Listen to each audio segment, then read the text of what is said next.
Right. I'm recording from now on. Okay. We're in a park in Bethnal Green. Sitting on a bench. It's a sunny morning. There's kids playing nearby. School kids doing football. There's people playing tennis. I'm sitting with Nelly and Gabriel. You both work for an organisation. Tell us about that organisation and what it does. Yes, we work for the trade union United Voices of the World. We're a migrant-led trade union supporting workers that have been made precarious. They are cleaners, security workers, hospitality workers, all kinds of workers. And it's workers that have been historically erased from the trade union movement, but we believe that they are the core of the movement. Ah, that's interesting. That last thing you said about them being erased from the trade union movement. Mm-hmm. Because one assumes that the trade union movement is open to everyone, represents everyone. That's the role of solidarity and collective action. Why have they been erased from the union movement? Why have they not been part of the mainstream? So I think there's a couple of reasons. One of the main reasons is that the main trade union movement, the big unions, believe that it's impossible to organize migrant workers because of the nature of the work that they do in the gig economy. So they say because they have irregular hours, they work from one place to another, it's difficult to organize them. But we prove them wrong every time. We proved them wrong for 14 years. Is that how long you've been going as, yes. As an organisation, yes. as a union? Right. Yeah, what else can I say? Also, I think race plays a massive issue in this as well. I mean, it's no secret that the trade union movement has been very racist in the past. So they don't see the value of difference sometimes in the movement. This is news to me. Mm-hmm. Gabriel, you're nodding too with the race thing. Yeah, I don't know. Like I draw one of the organisers here, and I draw a lot of inspiration from big strikes that happened previously with like workers, like migrant workers. Things like the Grunwick strike in the 70s, where their fight was not just with their employer, but also with like the union movement in this country, because their union didn't want to represent them. They didn't want to let them go on strike. And suddenly you had the whole of like, they organised and they built this movement that I think unions like us draw from as well, that is fighting for the rights of like migrant workers to win better conditions and pay at their workplace, but also to be taken seriously by like the movement in this country, that they need to be at the centre of it and at the front of anything that we're trying to build here. You could have both joined a union and tried to change from within, but you decided to work with or set up a union which was different, which was specific, which is a brave step because it's something new. How has it grown since it started? How has it been making waves, and is it doing what you hope it does? I mean, is it actually achieving the goals it set out to achieve? In broad terms. Yeah. No, absolutely. We're a militant union. We're a collective action union. So we believe in the power of collectivity, because we know that one person alone is not strong enough, but if you have 100, you can really change things. We've been actively every year going on pickets, going on strikes, declaring disputes at a rate that no other union is doing in this country. We are a fighting union, and the bosses know that. So we do achieve the things that the goals and values that we set ourselves. And I mean, yeah, we could have joined any other union, but we could have tried to change it from within. But we know that this country has a big history of complex dynamics within the trade union movement since Thatcherism and all these stuff.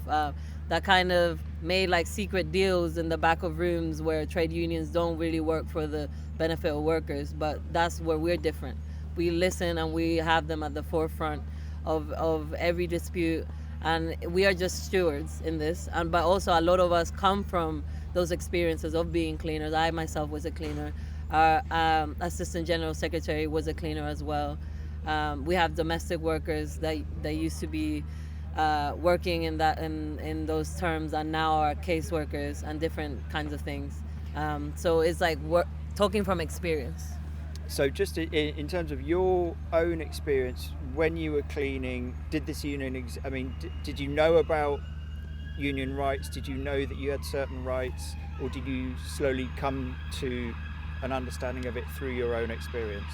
So I come from a long line of trade unionists from back at home in the Colombian Caribbean. So I've always known about the power of workers. Right. But I joined this union when I was in university. So I actually came to know about the union when I was giving a speech in solidarity with the cleaners of my university at the time.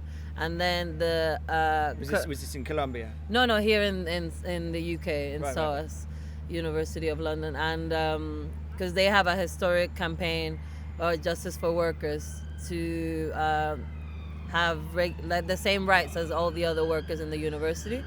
And I had the privilege to organize with them. And then in one of the actions we were doing, I was giving a speech. And then the general secretary at the time of our union, United Voices of the World, saw me, and he was like, you need to apply for this job that we have going to be an organizer and casework. And I was like, okay. You've got the fire in your Yeah, belly. yeah. You recognise Yeah. the energy. He saw the energy. And then, yeah. But I would be interested to know why Gabriel chose to work with us. I mean, so I used to work in hospitality for a long time. I did coffee shop stuff, and like I didn't, to my shame, I didn't join a union. I didn't really think they were for me, for us, and it was everybody I was working with wasn't in one. My boss was like, he called himself a Marxist, but would like treat us all really badly, and yeah, and I don't know. And then I was studying alongside that and kind of around that as well. And also got involved in like some supporting worker organising at my university, and I don't know. I didn't know working in a union was a job. I didn't know being a union organiser was a job. I never thought that was something I would do, but it was something I was kind of spent a lot of my like free time and like external organising and time doing. And I saw it and thought, oh, okay, this feels like something that I would love to do. Would love to support the work that this union does. I think I joined much more recently. Nelly, so by this time, it's about a year ago, like the union was already doing the work that it's been doing for a long time, which is like these insane strikes that win and get results for members. And I suppose that is the proof of the pudding. People join your union because it gets things done, so there has to be results. Yeah.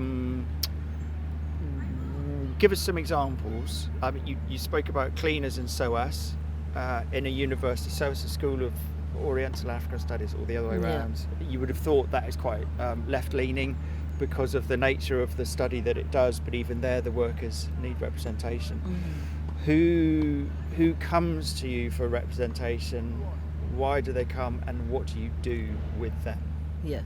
So who comes to us is a variety of people, but the core of our organization has to be, and has always been, the Latin American community, the Caribbean community, and also the African community. I know these are very big communities, but so that's the core of your membership. yes, Right. and the core of our membership has always been cleaners, and we have now expanded to work in hospitals now, like looking at supporting porters, looking at supporting security staff.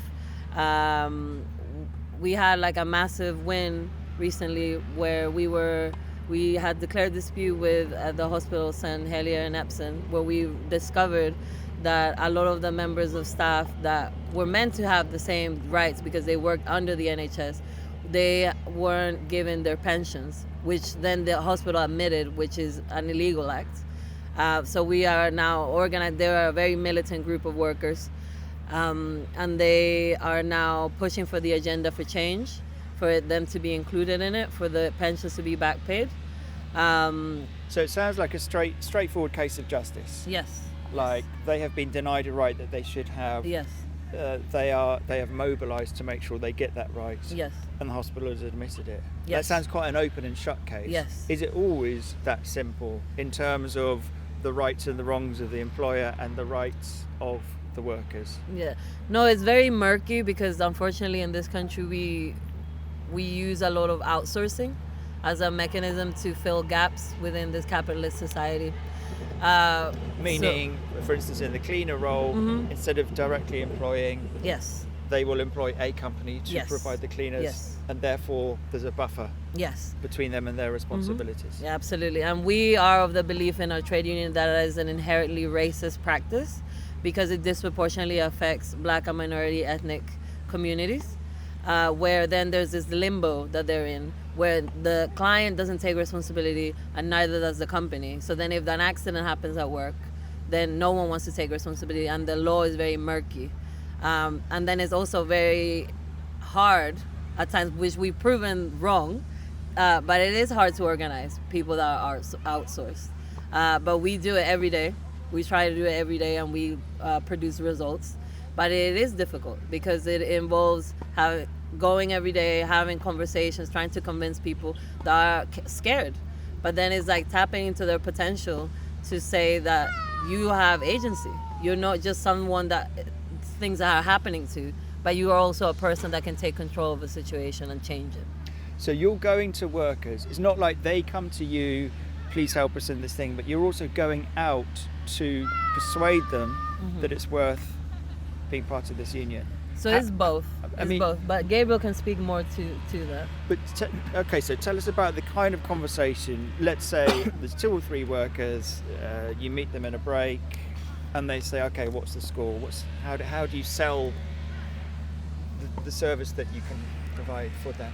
So it's people come in a variety of ways. Sometimes people are members already and have like an individual problem, and actually the best way to address that is collectively. Others kind of in like you're talking about, where we go. Normally there's a reason why we're there. So somebody's either said, "Can you come? Help me talk to my colleagues?" But it's trying to figure out what problems people have, and a lot of our members, like, there are problems. There are problems at work, whether it's around pay, whether it's around like security of like, do I have fixed hours, am I 0-hour flexi hour contract, sick pay, all the other things that people will face, like abusive or bullying from like management and supervisors. And the idea, right, is that legally people there's not a lot of legs to stand on a lot of the time. And actually, if we were to drag this process out through like a workplace process, a legal process, somebody could get results in 2-3 years maybe, and they'd lose lots of money. Collectively. Okay, so that's interesting. So the systems that are in place are very slow. Yeah. And you're like, we can fast track this. We can provide a different kind of energy to bring a much faster result. Yeah. So it's actually individually people don't have a lot of power, and they have the conditions they have. Collectively, people can get together, can join a union, can organise and say, we demand this, this and this, we demand more pay, we demand fixed hour contracts, we demand sick pay, for instance, give it to us, or we go on strike. And this is them using their collective power, it's leveraging that, and meaning they're stronger together. And at this point, a lot of the companies that we deal with and that employ our members fold, because they're petrified. And when we have to go on strike... As in, when you go head to head with them, they will back down. They back down because our members, a lot of the time, the work they do and their labour power is quite replaceable, right? These massive companies can bring other people in to do the same job. That's what I was thinking. Say you get, I'm speaking from I'm a manager, I have a workforce that are unhappy, they get you guys involved. I might just go, well, if I've got the processes in place, I will just replace the workers. I've seen it in other countries where there isn't union representation. And that's what bosses do. They will replace an entire factory in a day if they need to. So what I was getting onto is that even though the impact of the withdrawal of the labour for a strike, for instance, is pretty limited, our members know that to win, therefore, they have to show up, and they show up en masse. And as a union, when we say we're a fighting union, we mean it, and we rock up not just with our members who are on strike, but with the rest of the movement behind them, with other members from other workplaces that know that we have to show solidarity, because when it's their turn, people will back them.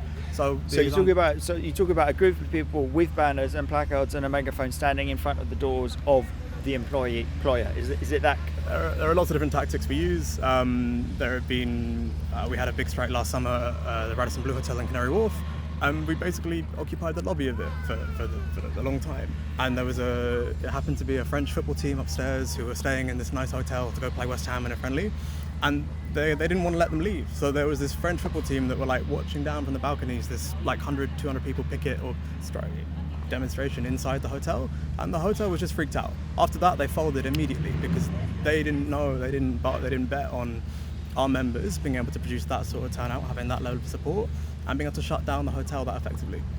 The thing about the law, so you say the law moves slowly. Should someone decide to go through like an established set of processes, it might take 2 or 3 years. On the other side, do you guys have to know your law very well? Because might the employers say you're a nuisance, you're trespassing, you're X, Y, and Z, and you're breaking the law. So do you have to be very clear about your legal rights to strike, to represent, to engage with workers? Or do you have to be a bit clandestine about it and a bit careful? So I would say we are an elite team where we know our stuff because we don't want to create detriment to our membership and to the well-being of the union. So we're very litigious about what we are allowed to do and not to do.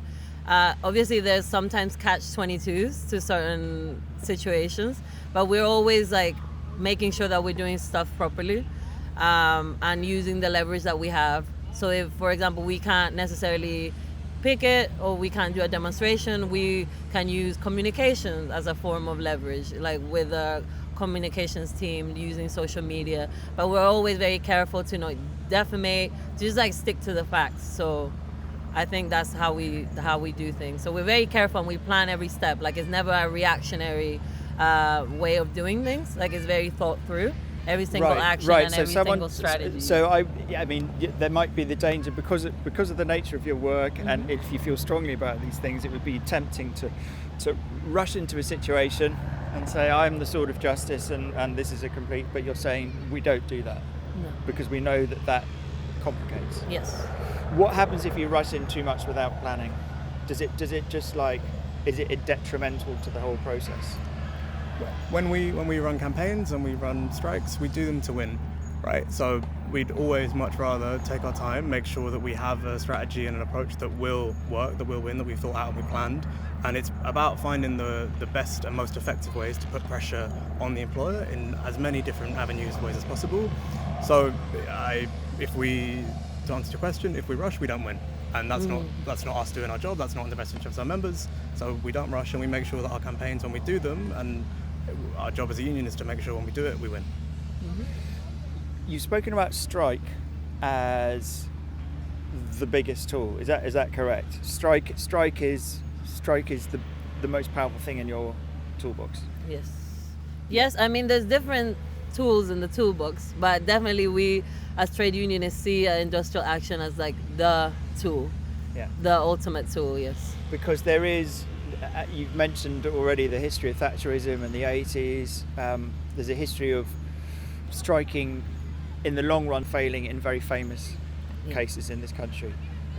Do you always believe that strike action still holds the power to achieve results? Yes, because it demonstrates the power that workers have together. The withdrawal of labor is a massive tool. And even though, yes, like it is risky because people can be replaced, even though the law is not the best, there's still laws that protect against that kind of action. So agency workers can't be called to replace workers in strike because that would be a crime, like unless they didn't know. So if they do know, so we already are like we're running something on that matter. But so there is protections for people that go on strike, even though it is a very precarious situation to be in. It's difficult because it's like a double-edged sword. Like you're at your strongest, but it can make you vulnerable in different ways. But we still believe that it's worth the risk because if you don't fight hard, then you're not gonna win big. So right. So that's your experience is, fight hard, win big. Yes. That's the best approach. Yes. I've worked in organisations where there has been discussion about strike because of, problems at work, and there's always a mixture of views. There's always people who are more worried about job security and income given the circumstances of their life. Strike is seen as quite a very difficult step for a lot of people to take. Yeah. Do you, if someone just says, can you help me, but striking is not going to be part of it because I need that security of my job, is that a problem, or can you still find a way which doesn't involve striking to push someone's needs forward? Like, for instance, do you ever go just for direct negotiation with a company? Yeah, I think we use a variety of strategies, and depending on the situation, and again, like listening to the needs of our membership, because we are never to push members to go on strike if they're not prepared to do that themselves. Like obviously we encourage and we nurture for them to make that decision on their own, but we never like force the workforce to go on strike, because rightfully so it's a very scary step, an effective step, but a scary one nonetheless. But we have like a variety of ways that we support members, like individual casework. We do direct negotiations. We also use recognition as a tool to negotiate terms and conditions with employers. So we use a variety of things. So it looks different depending on the workplace, the workforce itself, and the needs that are there. To be clear as well, like going on strike, I guess unfortunately in this country, it's a long process, and there are several things you have to send 3 letters with like a gap of at least 1 week, 2 weeks apart. You have to have a vote. So there's always time in that, which means that the employer has ample time to negotiate, right? Mm-hmm. And we never want to go on strike. It's long for us, it's long for members, and ideally we find resolutions beforehand. Okay, and ideally employers will cave beforehand. That's interesting. So it's not like you want to bring the workers out on strike because that is the best weapon you've got, but the threat of strike is actually the most potent time for something to be arranged. The negotiations, whenever we have them, is about how much power, how much leverage do we have, and striking and the ability to say to every employer, 100% of people that work here have voted yes to strike, and they will do it in 3 days' time unless you give them what they want right now. Again, this is a time when we have the most power. So it's about how much power can we build through the striking, and also like with everything else through the process, and with the threat of striking, and also everything else that goes with it. Because there are lots of strikes, and you see lots of strikes around that don't work, because a strike is kind of people outside, maybe with a flask of tea, and that's, again, the striking by itself isn't enough a lot of the time. It's about what else can we bring with it. What is okay? So what is you mentioned sort of like strikes at work and strikes at don't. Give us sort of theoretical example of a strike that doesn't achieve its result and a strike that does, and what's the difference between the two? I would say that our strikes always work because they are loud, they are joyful. We have music, we dance. It's an opportunity to have conversations with the community. So I can't speak of an example where ours once failed. This is amazing. You've got 100% strike success rate. Yes. We don't do them unless we're confident we're going to win, and if we're not confident we're going to win, we wait until we can put the conditions in place that we will before we start, and that's part of our job and what we're here for, you know. But I think like with other unions, I mean, we've seen some that like go on strike for a few days, they threaten it, but they don't. It's not really like stopping business, or it's just not conducive to like a well thought plan. So I mean, right now we're like in the middle of a strike, right, of the tube strike. So that's like a very effective way of using their power, because they're essentially like paralyzing London, right? So that's like a good example of like using something that is super powerful, which is the ability to transport yourself around the city, to use it to leverage against the employers. Are you involved in that strike, or is that a separate to? This doesn't involve your members, the tube strike. No, it doesn't. But we're in solidarity with them. Yes. Going back to the thing about the union movement and why you guys were set up to represent in a country where the union movement was seen to be not very representative. How are you seen by the other union members? The other unions, I beg your pardon. I think they see us as spicy, spicy, as a militant. Maybe some would say a nuisance. But we believe that we're setting the example of being brave, because what is a union if they're not declaring disputes and they're not supporting their members? A lot of unions have a really long waiting times for members to get support. If they're in a dispute, if they have like an individual problem, they don't get the immediate support that they need. Whereas we're very like immediate. We're very like, it's not it can be like a wait time of a maximum of 3 days to get support from us, if you're a long-standing member. So that is the difference, that we have that proximity and closeness to our membership. Members come to our offices every day. We have conversations with workers every day. I don't know if that will be the same experience of the big unions. I will bet money, just like thinking about like when was the last time the general secretary of a big union spoke to workers one-to-one. I bet that it's been a long time. So keeping small and nimble is kind of part of your success. Yes. You don't want to get too big. No, we wanna be big, but we don't want to lose that closeness with the membership, because we're small and mighty, but we're growing every day. We started in pubs, in cafes, having informal conversations, representing cleaners in their disciplinaries, for example, and now we're almost like 5,000 members and growing. That's very impressive. 5,000, yes. Yeah. Yes. So. And is it all in London? Yes, we have the majority in London, but we have members, like ad hoc members in Birmingham, in Scotland.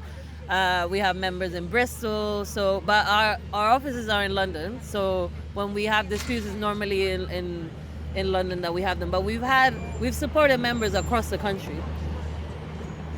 There was something I was intrigued by when you said who the union mainly represents in terms of language groups. You didn't mention Bangladesh, and this area where we are in East London is said to be 2/3 Bangladeshi in terms of population. But is it that they are not office cleaners, or is it that they have a different way of representing in terms of unions?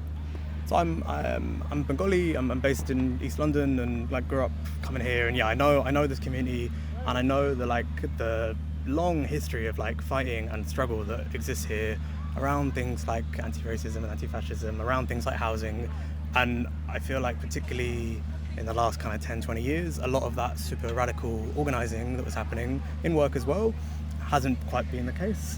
And yeah, as a union, we're based in East London, and I think through our like kind of the last period of our growth, yeah, we've been focusing on either big workplaces that have appeared or like our existing membership base of like Spanish speakers. And I think now we're at a point where we've got this new project coming up called Deshi Shongram, which is translates as like Deshi struggles, local struggles.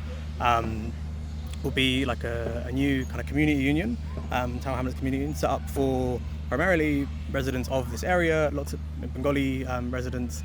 And the idea is to support not just with people's problems at work, but also what other problems people have, to organise around things like housing, along some of the other orgs are doing that already, to organise around things like gentrification or policing, and use and try and build something that is a bit more like the organising that people in this area know and relate to, and bring the idea of, yeah, you can do that at work as well, and you can bring the union to people here. So is that like an offshoot of your union? It's kind of like a side project of the union? We're building a new section of the union. It's building the union out, and I guess this model that we have that works so well and wins for members is trying to replicate that, and make sure that we're making sure we're getting it right for the particular habits and the particular like conditions of work for different communities, because they are different, and I think it's important that we like adjust how we organise and how we work with different workers based on actually the material conditions they have at the moment.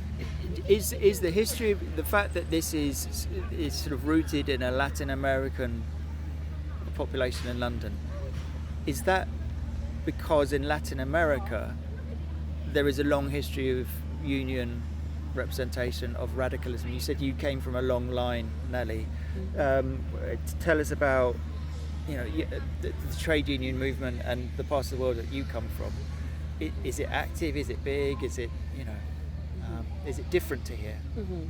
So it's massive. It's massive. The trade union movement is massive in Latin America. It's been part of many processes, like fighting things like dictatorship at the time. And they have you've had a long history of right-wing governments, yes, which must have brought the trade union movement into direct conflict with the powers of law and order. Mm-hmm. So there is a massive history there, and a lot of our members come with that history as well. But I think one of the things that pushed for the creation of the union was that gap, because the Latin American community is one of the fastest growing communities in the UK. Is it? Yes, but it's small, but it's growing every day because of the new migration patterns. So it's different to the US, right? Because it's a more recent migration group, but people have been coming since like the 70s, 60s from Bolivia, for example, and then after the wave of dictatorships, then political refugees were coming from Chile, Argentina, and then recently also like Colombia, the Dominican Republic, Ecuador. Also because after the economic crisis in Europe, a lot of them are second-time migrants from Spain. So that's how they that's managed. interesting. Yes. So this is their second place Yes. because Spain became more difficult or Yes. unwelcoming or changed their laws. It was just difficult to get a job, and a lot of our Was- community are economic migrants. So Right. they So have there to was be a able straight to work. economic. Yeah. The economic pattern changed. This Mhm. place is not so easy. Let me move Yeah. to where you've mentioned many communities in London, many different language groups. The whole nature of injustice is always going to be everywhere. Do you sometimes get a bit weighed down in your work with the work that you do on a personal level? I think on a personal level, there's difficult days, obviously because we're fighting a huge machine. But I think seeing the power that the workers have and their bravery, because ultimately they're the ones that are being made the most precarious, the most vulnerable, but they are willing to risk it all to go on a picket. Some of them don't even speak English, so they do extraordinary things every day. So just seeing them and seeing also, for me at least personally, I feel like I have a historic responsibility as a descendant of people that have been fighting this fight for a long time. I'm like, I can't get tired. I can't get sad about it. Like, obviously, like, I get sad and upset about things when they don't go right, or at an individual level, because we also do casework and sometimes things don't go the way that we want them to. But it's also knowing that I am not doing this. We are not doing this to the workers. We are but a tool to support them in the process of empowerment. So it's also about that, making that distinction that we are here to support and help. We're not actually committing these atrocious acts of injustice. So I think that also helps me remember when I'm tired, I'm like, but actually I am doing something very tangible and material that's changing people's lives. So I don't know about you. I take a lot from my grandparents who came here in the 70s from Bangladesh, and they were talking about what the jobs they were doing, what work was like for them, how they were living. And when I'm doing this stuff now and I see that actually in terms of like conditions at work, like not a lot has changed, and I think that watching and supporting members to fight that and to change that for themselves and like lift the floor of conditions everywhere is like, it's a real privilege. And yeah, I feel like I have a responsibility personally to be involved in it as well. And also just to say that there's something that's really beautiful that we have in our union. We always call each other compañero, compañere, compañero, which means, I guess the direct translation would be comrade, but it's not really that. It's more like a familial, you're my friend in this fight, arm in arm. And that is something that I get a lot of strength from, that if I'm having a bad day, someone calls me that, and I'm like, I'm not alone. So I just wanted to say that as well, that that's how we refer to each other in the workplace and with the membership.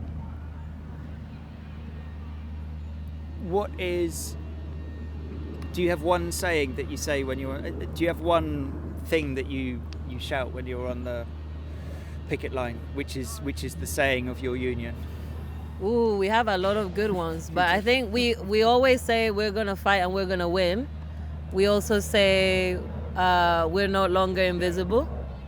We're not the trash we clean, and we're kicking ass for the working class.